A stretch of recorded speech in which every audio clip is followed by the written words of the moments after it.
What is up, YouTube knife community? Back again.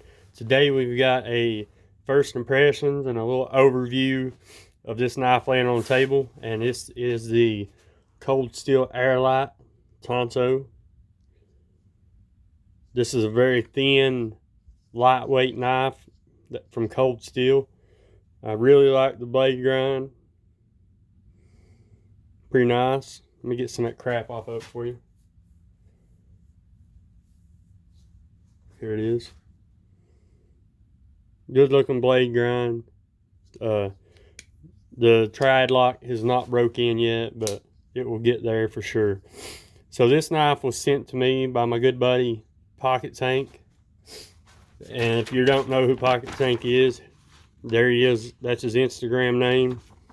And he has a YouTube channel as well. Go check him out. Very good guy. He is a law highway patrolman in Florida. Just a great guy doing good stuff. He's always doing good things in the community. But he sent this knife to me for some modifications. So I figured I'd do a first impressions video on it before I get started on the work. Mainly to show him, to give him a good look at the knife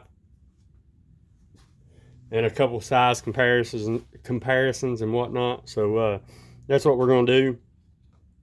First off, we'll do a couple size comparisons. Here it is against the ProLite Tonto. And here it is against the Ultimate Hunter.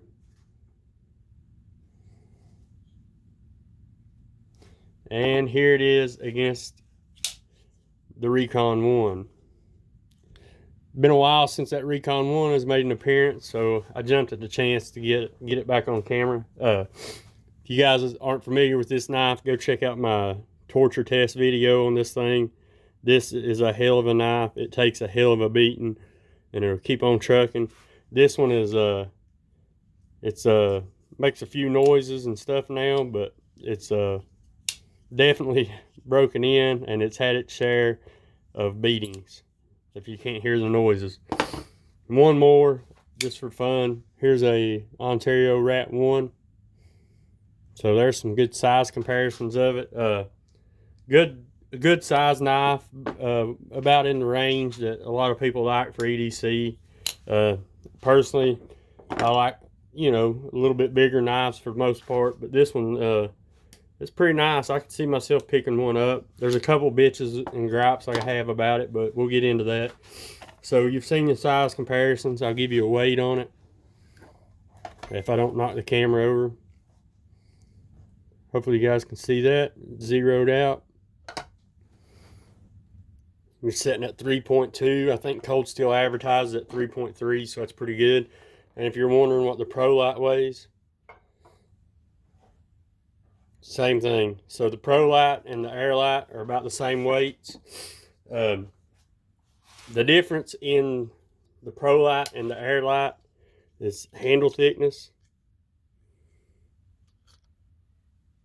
And I think the Airlite might have a little bit more stock thickness. Yeah, it does. Let's get some calipers and we'll check that.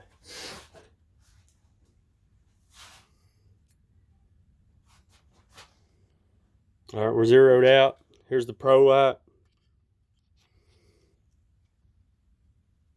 112 thousandths. Here's the Airlite. If I can see to do this. 123 thousandths, so about 10 thousandths more.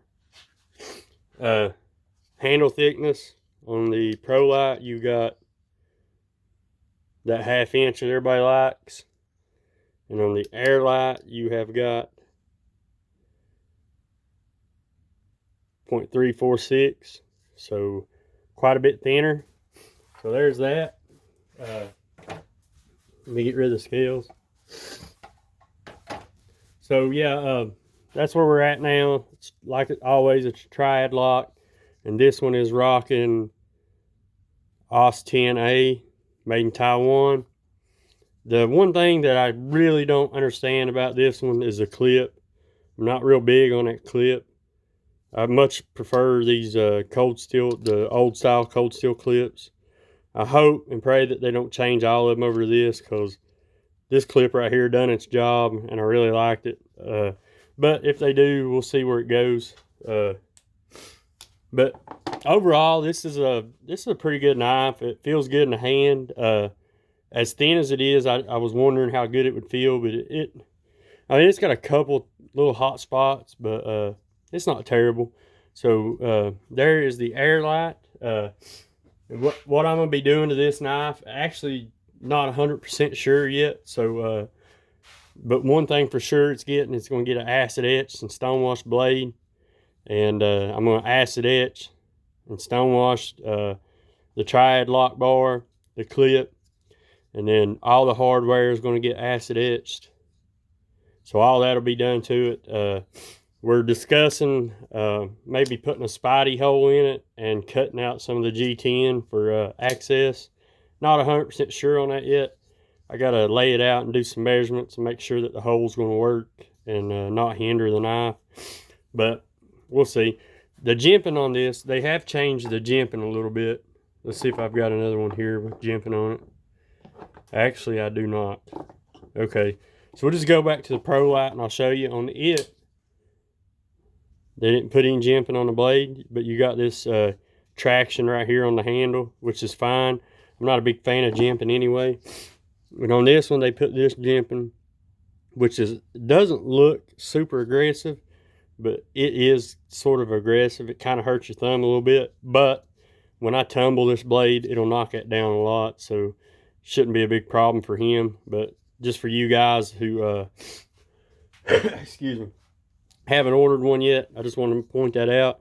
And here you got all full G10 construction, if I can get this damn thing to focus. So it's 100% G10, no liners. So you got that.